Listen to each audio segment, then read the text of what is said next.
La Comunitat Valenciana necessita un canvi. Per culpa del Partit Popular ens trobem amb quasi 2.000 professors menys en secundària, retalls en beques educatives i de menjador, i beques de llibres sense pagar als seus destinataris. La situació ja no es pot sostindre més. Cal esclarir els fets ocorreguts a l'accident del metro de València. No es pot abandonar ni moral ni judicialment a l'associació de víctimes de l'accident. Necessitem mirar cap al futur amb optimisme. Cada vegada hi ha més casos de violència de gènere mentre retallen els serveis que es presten a les víctimes. Els valencians hem de donar un pas endavant. Ha passat un any des que Fabra anunciara un pla d'ocupació dotat de 99 milions d'euros que donaria 15.000 llocs de treball.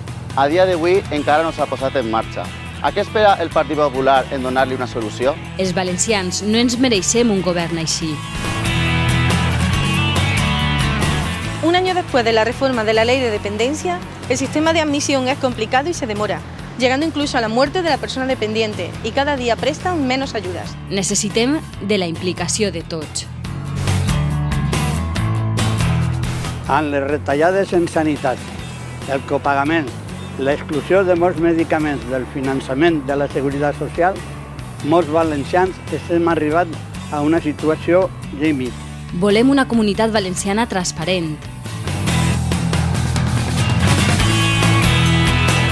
A la comunitat valenciana necessitem un canvi. I el necessitem ja. Els socialistes som el canvi real.